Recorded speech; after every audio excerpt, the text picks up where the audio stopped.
Welcome to the session. Greeting of the day. In this session, we are going to discuss about the solid state devices which we are using for our mechatronics systems.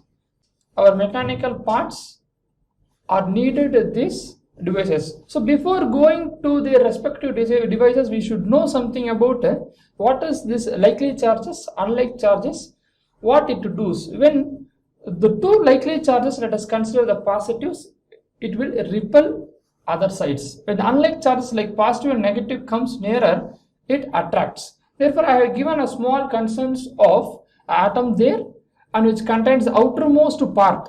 The outermost part which indicates these things as electron.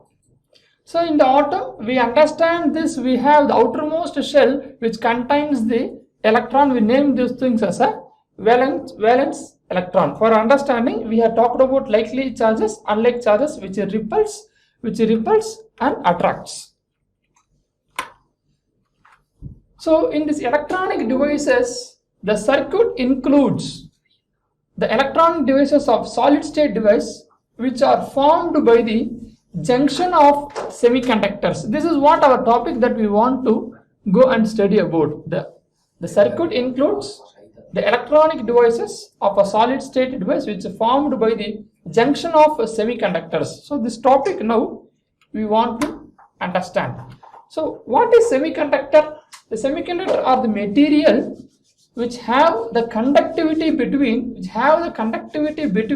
the conductors and the non-conductors, such as insulators. For our part, the ceramic, we consider those things as an insulator. I have given a small image here for understanding of the conductivity and then the semiconductor, and I am marking here as the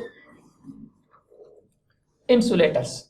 So the conducting material which have band gap, and then this insulator having the large band gap differences, and semiconductor's band gap is in between these two.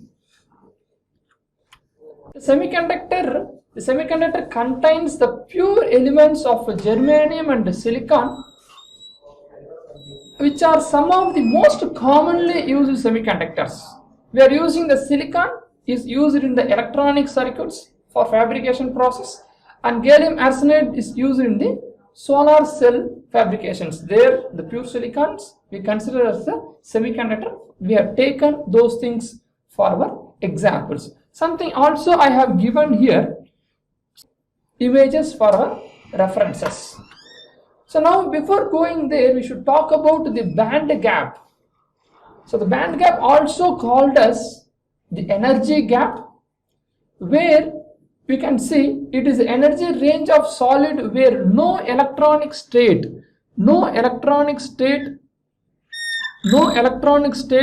can be existed. Right? So the band gap are generally referred to as the energy differences in electron volts between the top of the valence band and the bottom of the conduction band. You see in this image, I have taken, let us assume we have two atoms here. Let us assume two atoms here, and this is the valence electron of this atom. This we have here, and this will be the last valence cell, and this is one of the valence cell, and there is a gap between these two where the conduction happens. Between these two. So it is an imaginary circle I am drawing. It is an imaginary circle where the conduction is going to happen. It is an imaginary circle where the conduction is going to happen here. So I am taking this same pattern in this way. See, I have taken a graph now. I have taken the graph. In this side, I am drawing the energy. In this side, I am drawing the energy, and you see this I am continuing to put as a valence band. This line I am going to put as a valence band. So this one is a valence band, and I am putting this dotted lines this dotted lines as a conduction band. So what happens there, you see, you can see there is the two lines are there now. There are two lines are there. So in this two lines we can tell. So this belongs to valence and this belongs to conduction. Okay, the gap between these two, see, I am drawing this. This is a band gap. Right, you see, I have done two atoms I have taken and I have drawn a valence shell of those things. The outermost shell, we know it is a valence shell, and then if out of we want to go for the another one, here one cell is there, here one valence cell is there. The gap between these two, we are naming those things as a band gap. Okay, so this thing, if this band gap is less, the electron can able to jump very quickly to the next one, then it is called as a conductive material. If the band gap is very large, it is an insulator. For our case of semiconductor, the band gap is narrow. The band gap is narrow, that we are going to see now. See, it is the energy required to promote a valence electron bond to an atom to become a conduction electron. It is the energy required. It is the energy required to promote a valence electron. Valence electrons, you know where it is. To promote a valence electron bond to an atom to become a conduction electron. It means what I am trying to tell you, there is a valence electron, a band gap here, and the conduction means it's when it is moved from the valence shell, when it is moved from the atom, when it is moved from the atom to upward, here the another atom is there. So it contact with it and makes the conduction, electric flow will takes place. So that we want to make it. So how it will move? How it will move? It will move when there is the energy given. That energy is called as band energy, band gap energy. Electron energy we should give. This energy we should give. This energy we should give. Right? So it is the energy required to promote a valence electron bond to an atom to become the conduction. So we have to give energy there, from where the valence electron moves from here to here and then conduct. So this, which is free to move within the crystal lattice and serve as a charge carrier, and therefore the electric current will move and therefore the electric current will flow. So how this happens, how this electron, a valence electron on the outermost shell will move there. So that is what in this image also I have represented. You see, the valence band is there. You see, this valence band is there here. At this point, the yellow color, I am represented the valence band, and there is the energy gap between these two. There is the energy gap I have written there. Energy gap at the middle I have given the energy gap, and then the above those things we can tell it's a conduction band. We have to move from valence band to the conduction band. So I have represented similarly a small image I have written for our understanding. The atoms, the electrons want to move from bottom towards the top. Right, what is the band gap? The band gap, the major factor in electrical conductivity. How it is? The energy should give. The energy should give, then it works from the insulator to the conducting part. If no flow of electrons, we naming as it as an insulator. What is that? How it will be? The valence band is completely full. It means in this picture you can see there are atoms in the blue color which are completely filled, and the topmost conduction band is empty.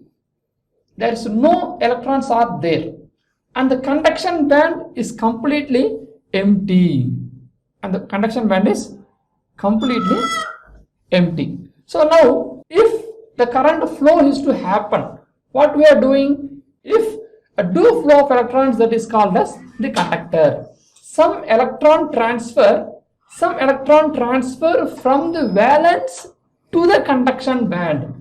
From some electrons will transfer from the valence band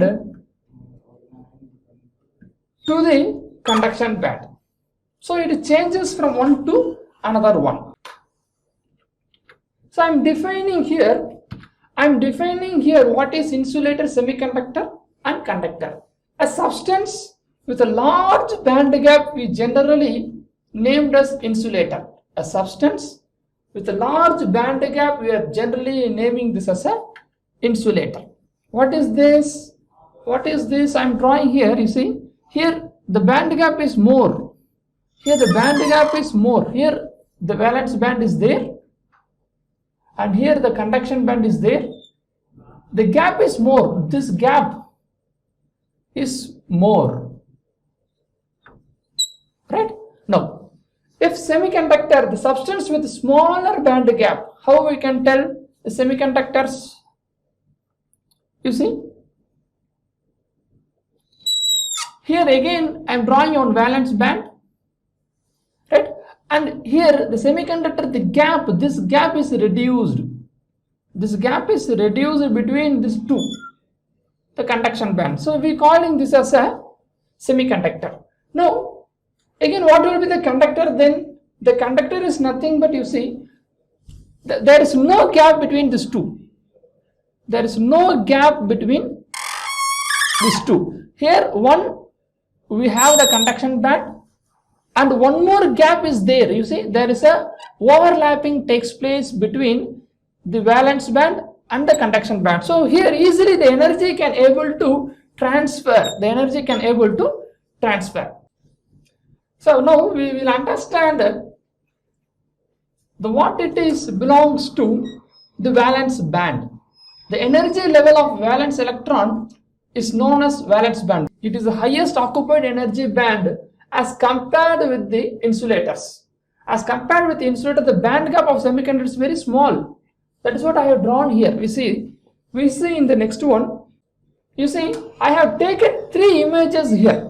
I have taken the three images. One represents the conduction band here, one represents the semiconductor, right, and one represents the insulator band. See, from the image we can able to tell you,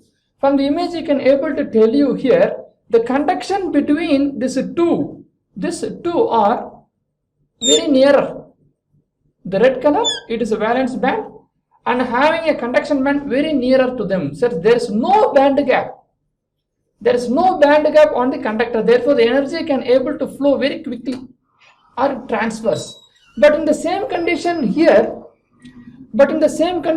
you see, we have the gap here. So here there is the valence band. At the top here we have the conduction band, and there is a gap, a narrow gap between these two. There is a narrow gap between these two. So it needs some energy. It needs some energy from here to move from here. Right? This energy is needed. But this energy can be given by any heat. When the supply of current takes place, the electrons are heated, it vibrates, and therefore it moves from there. Right? It is possible. But in case of this insulator, what happens? You see, but in case of insulators, the gap is very long. When compared to this thing, the gap is very long. This many energy is not possible to give. This energy is not possible to give. Therefore, this act as a insulator. Right? So we know our intention is going to talk about this semiconductor. So there we are not using the conductor. It always conduct. We want to use like a switch here. Right? That we are going to do. So we are going to talk about this semiconductor throughout the narrow energy gap. When the energy is given, it goes upward for the conduction. Okay.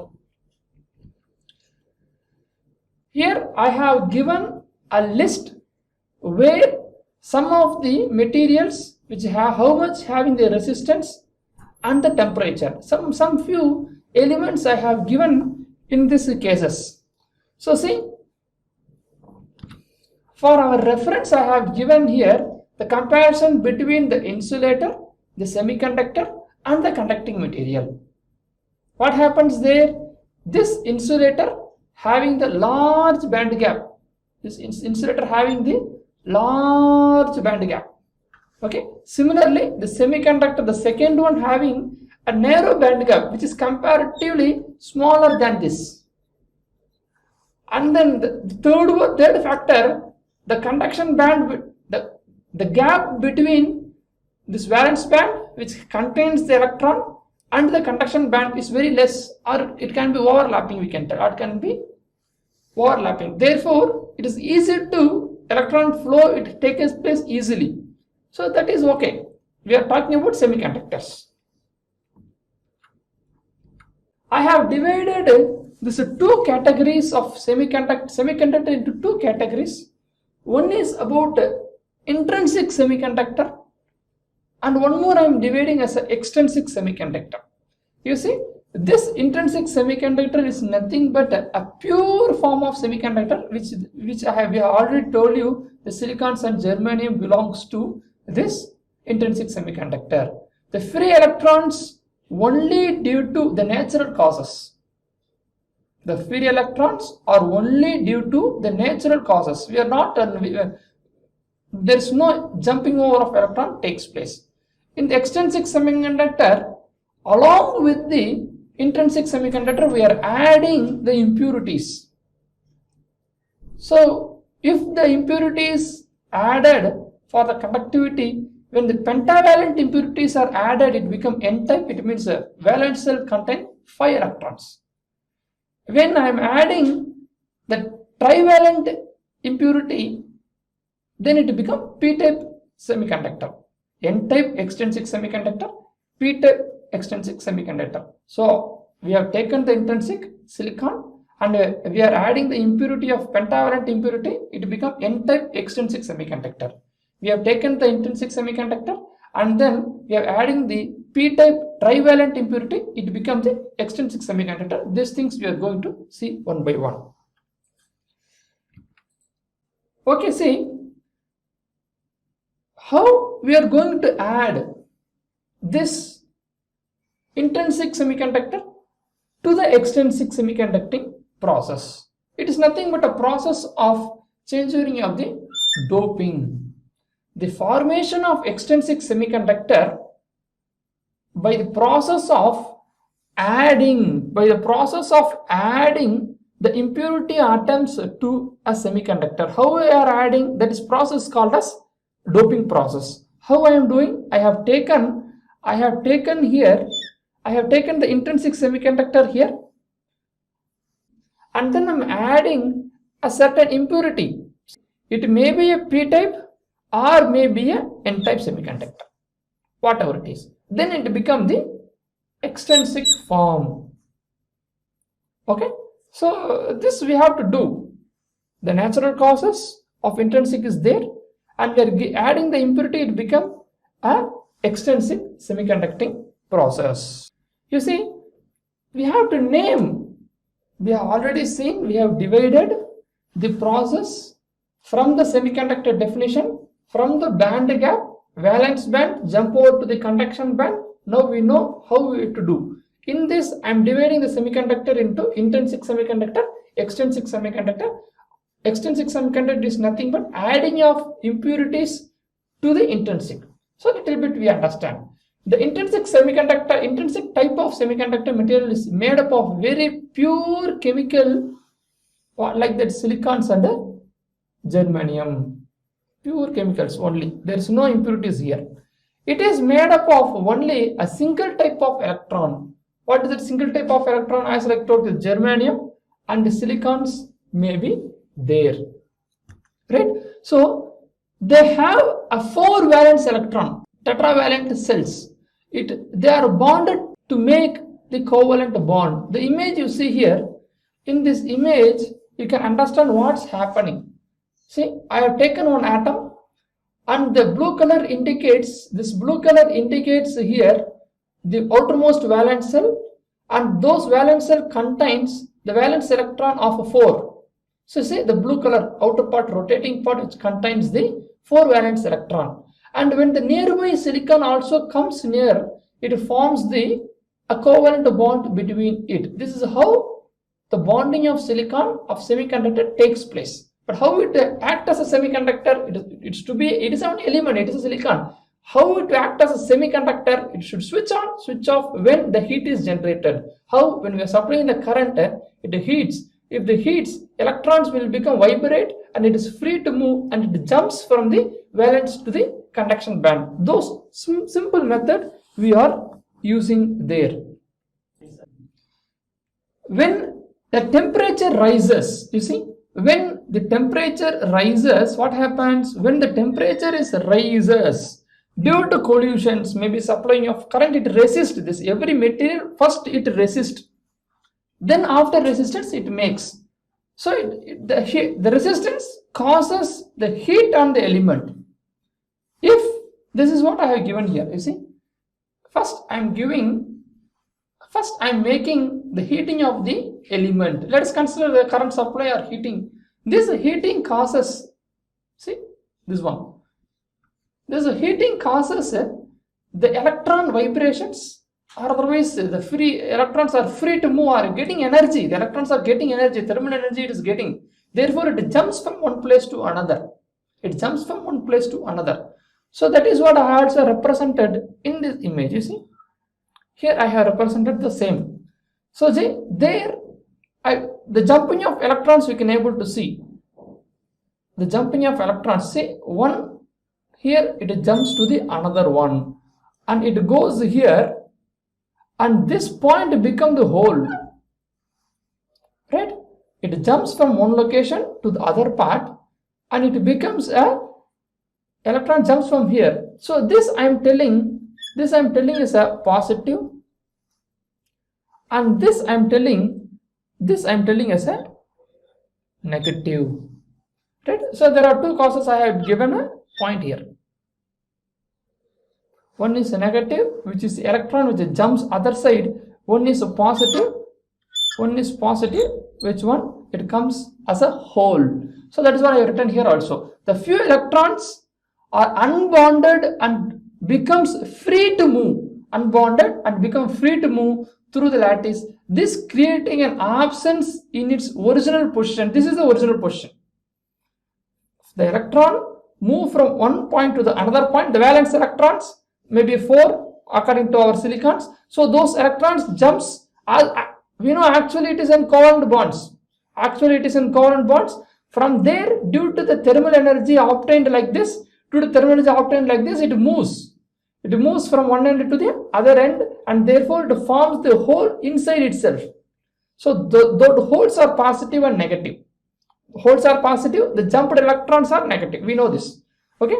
So what happens? Electrons and holes, these free electrons and holes contribute to the conduction of electricity. How? These free electrons, when I am connecting, you see here, I am connecting to the electrical supply. What happens? These jumped electrons are attracted by the negative poles, attracted by the positive poles, and holes are attracted by the negative ends. See, this one electrons, here a hole is there, here the electrons are there, right? Electrons are attracted by the positive, holes are attracted by the negative, which are connected here to the circuit. See, circuit we have connected in this image towards the bottom side. So by connecting this, it will be attracted, and therefore the flow happens, the cycle happens there. The cycle happens there. So these free electrons and holes contribute to the conduction of electricity. Right? Therefore we can tell the negative and positive charges are equal in numbers, and current flow by the motion of free electrons and holes by the motion, the movement. They're talking about this movement, the movement of these electrons and the holes. You see, now I have taken how this conduction happens. In the intrinsic semiconductor, we know the energy band gap, it is narrow, from the valence band, it needs energy of heat to move towards the conduction band. At minus 273 degrees centigrade of absolute zero, the covalent bonds are very strong. The covalent bonds are very strong and there are no free of electrons. It is not possible to take, there is no free of electrons, you see, there is no free of electrons. The semiconductor behaves as a perfect insulator. If the electron is not jumping from the valence band to the upward, we name this as a insulator. So when it happens at absolute temperature of minus 273, it happens there. Similarly, when temperature increases over then, what happens? With the increase in the temperature, a few valence electrons jump into the conduction band and hence it behaves like a semiconductor. That is what our understanding. See the animated image also here. See the animation image also here. You see, from the valence band, the electrons are moving towards the conduction band. From the bottom to top, it moves. When the energy of heat is absorbed by the material, the electrons are free to move and it moves from bottom to the top one. So the summary of this session, we have discussed in this session about the energy gap,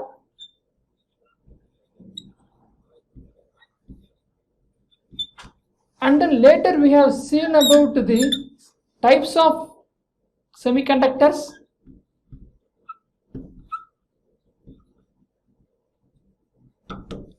in this we have seen about two classifications of intrinsic, extrinsics are there. It's to be followed. The remaining part of the subjects we will discuss in the next session. Thank you.